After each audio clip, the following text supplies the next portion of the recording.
Playing video games is seriously so much fun. Do you know it can tend to be an awful experience though? Purchasing video games. Buying physical games can be such a hassle. Either you buy them online and have to wait for them to come in, or you, God forbid, have to go outside of your home and go into a real shop to purchase a new game. Now, shopping at small mom and pop game stores can actually be a really fun experience, provided that they have what you're looking for. However, going into major retailers can just be the worst. Either the games that you want are locked behind glass, the game section is an absolute mess, or you constantly have to answer the "Hey man, do you want to buy a membership?" question. This is where the digital game store comes in clutch. Being able to just browse through a variety of games, watch gameplay, and download them from your home is incredible. Nintendo has been using online game stores ever since the Wii with its iconic Wii Shop Channel, and I figured it would be fun to go through Nintendo Shop interfaces and discuss them. Nintendo's online stores have really changed over time, and I think it'd be a fun, nostalgic trip to take a look at these online storefronts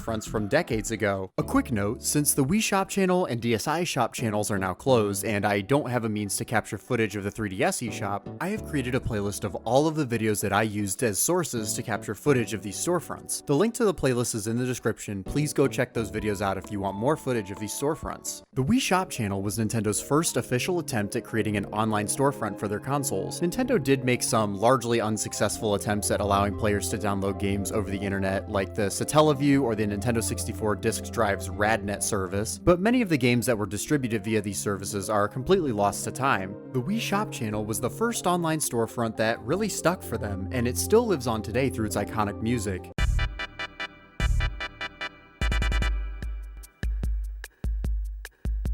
This song is nearly inescapable today, as it is incredibly popular amongst YouTubers and meme creators across the internet. However, this music was absolutely created to stick in your head and make you feel like you're walking through a virtual mall. The second you open the Wii Shop Channel and get past the loading screen, this song absolutely hypes you up to browse. Upon loading into the Wii Shop Channel, you're greeted with a variety of recommended titles, which were pretty much just whatever software Nintendo felt like pushing at that time. These featured games were added in 2009, and before this, the Wii Shop Channel simply opened with a pretty plain image. I like these feature games tabs because they show people what kind of stuff they can expect to find in the Wii Shop Channel before they even start shopping, and they're categorized quite nicely. Upon actually entering the Wii Shop Channel, you'll see this initial menu with a variety of categories and options. We have Virtual Console, which if you don't know are simply retro titles, WiiWare, which were essentially smaller, cheaper Wii games that were only available for purchase via download, and Wii Channels, which were mostly free applications that were either coupled with software like the Mario Kart channel, or were applications that took advantage of the Wii's internet connectivity, like the Everybody Votes channel or the Check Me Out channel. One of my nitpicks with the early Nintendo shops was that they felt the need to introduce some new currency system instead of just using the normal currency system for that region. I'm not sure if it's because they wanted to simplify the shopping experience by removing the need to calculate tax, but this system always made me feel like I didn't know how expensive each game was immediately, so they all almost felt too expensive. Like, $10 for a Nintendo 64 game certainly isn't very expensive even by today's standards, but when you tell me Mario Party 2 is 1,000 Wii points, I'm going to recoil a bit, but this could just very well be a me thing. Something that you're going to hear me stress a lot in this video is that strategically categorizing the games in your store is absolutely key to a good video game shopping experience. It allows people to not only find what they're searching for faster, but it also helps them to find things that they might be interested in much easier. And I will say that this is something that the Wii Shop Channel excels at. Allowing users to search by genre, popularity, or by console for the Virtual Console makes it a breeze to find games that you will like. However, the Wii Shop Channel really shows its age when you try to scroll on the individual product pages. Using the Wii Remote to scroll was just not intuitive at all, but this was more of a fault of the hardware rather than the shop itself. However, the product pages were so sluggish and always felt like they took way too long to load. The screenshots on the More Details page are so tiny too, and the descriptions are actually unique and interesting, but you gotta scroll to read them, and the screenshots take up like a third of the box, squishing all of the text to the side. The look of the Wii Shop Channel is minimalistic and clean, and I think that it's a great design choice. The look of the Wii Shop Channel fits with the Wii's branding very well, and it also has a nostalgic, almost museum-like look to it. This nostalgic look really fits the Wii's mission of trying to be an all-in-one entertainment device at the time. The minimalistic look has just enough character to not be boring, but it helps make the games themselves pop, helps direct the user's attention to the products, and doesn't distract them. Overall, the Wii Shop Channel does suffer a bit from some archaic design, but it truly was innovative and now feels incredibly nostalgic.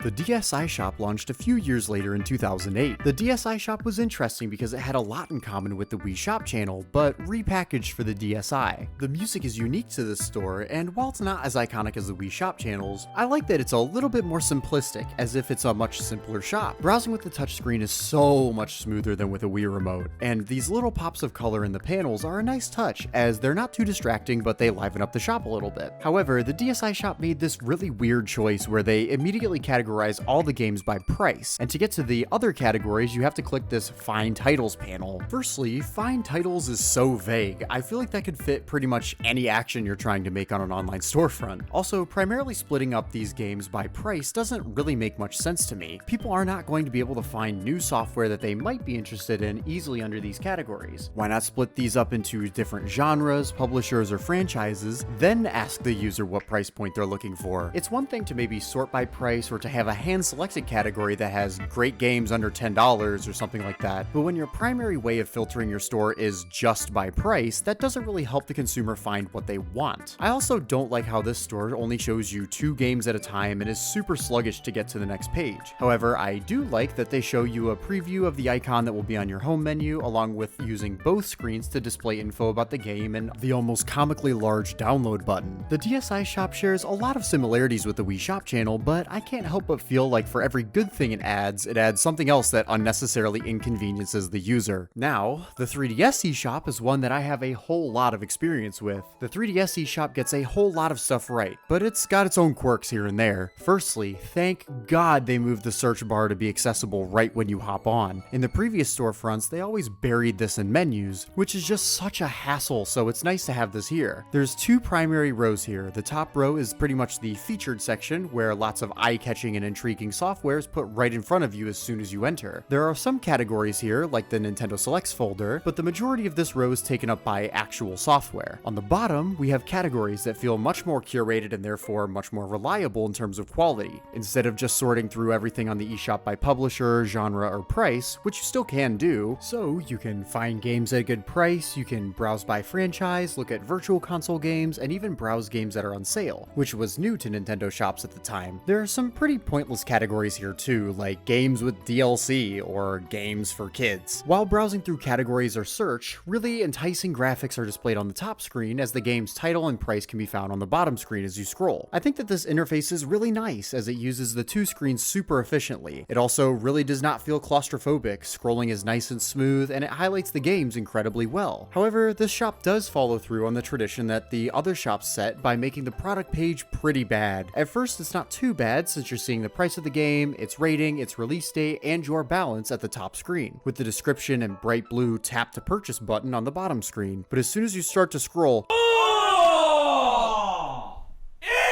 why does it do that? Not only does this cover up crucial information about the game, but it also just never looks quite right. I always feel like I'm missing info in between the 2 screens, so it's just a mess to look at. It is cool that you can look at up to 3 screenshots of each game and can actually see user ratings for these titles, but the product pages are just a disaster. Another nitpick that I have with the 3DS eShop was its insistence on showing you downloadable videos and trailers in the search results. While it is neat that you can find and download trailers of games while they were still in development, they just really clog up the search results and do more harm than good. I would be doing the 3DS eShop a disservice if I didn't mention the music. The Wii U eShop also used most of the same soundtrack, and it actually changed periodically. I think that a lot of the music for the 3DS and Wii U eShops were just absolutely stellar. These songs were fun, had lots of character, and really made me feel like I was browsing casually in a store that had every game I could possibly want, and Chibi Robo Ziplash. Not all of the games were amazing, but the majority of them were really good and made the eShop a fun experience. November 2012 had a fun, upbeat rattle, January 2014 has a nostalgic blast from the past feeling to it, and January 2016 really reminds me of the SNES version of Mario is Missing, but in a positive way, I promise. However, I think that the version that they've used ever since 2019 is sadly one of my least favorites. Now, I know that this is about to be a bit of a hot take, but the 3DS eShop had probably my favorite Nintendo shop music ever, and that is the June 2011 theme.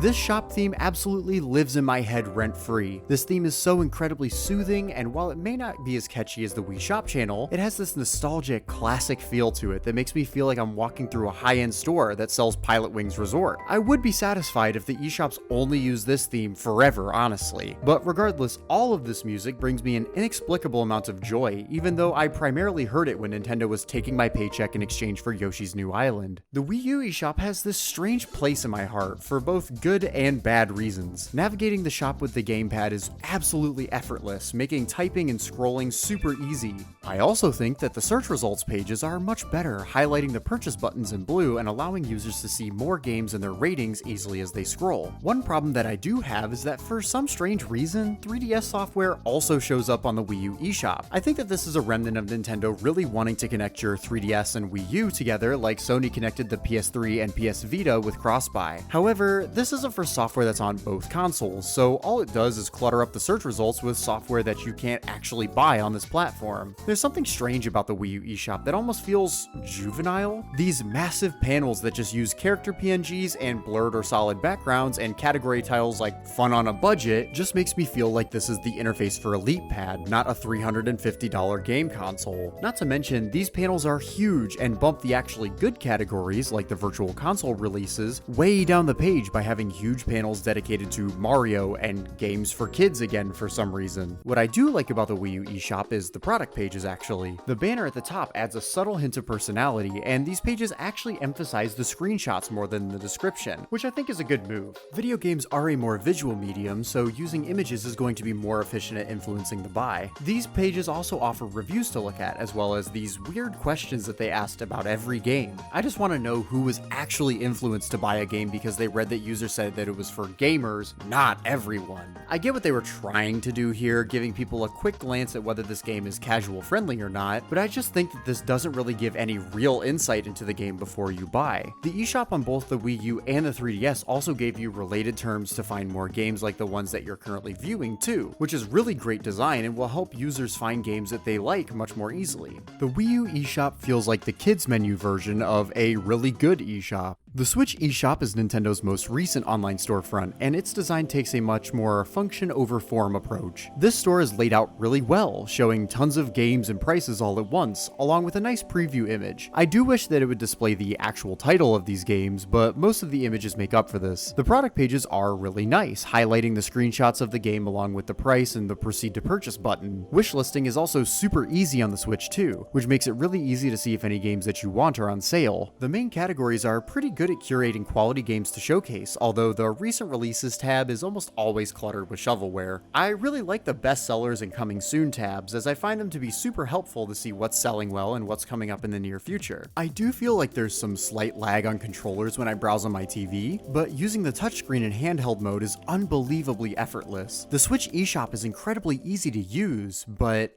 I just feel like it lacks charm. There's no usage of Nintendo assets anywhere on the eShop, no original art. The color scheme is orange and white, which doesn't even line up with the branding.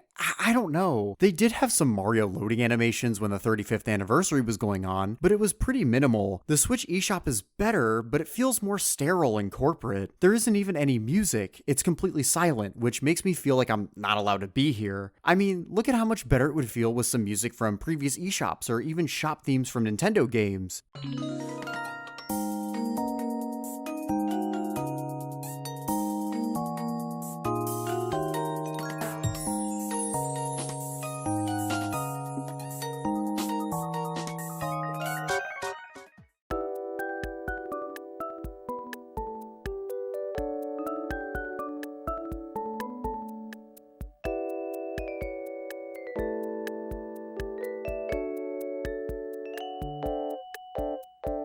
The Switch really focuses on function, which is great. I just wish that it didn't lose all of its character in the process. Browsing a digital game store is a pretty unique experience. These stores are usually very indicative of their time, reflecting trends in both the games industry and the internet as a whole. I think it was super fun to reflect on Nintendo storefronts to see what worked and what didn't, and honestly just take a nostalgic trip to storefronts that I used to look at for hours, even if I didn't have money to purchase any games with. Thank you so much for watching. I know that this video was a longer one, so if you stuck with it to the end, just know that I seriously appreciate it. I've got some more ideas for videos coming soon, so if you like these kind of videos, please feel free to subscribe. It helps me out a lot, and you can always change your mind later. I really appreciate the support, and I hope that you have a great rest of your day.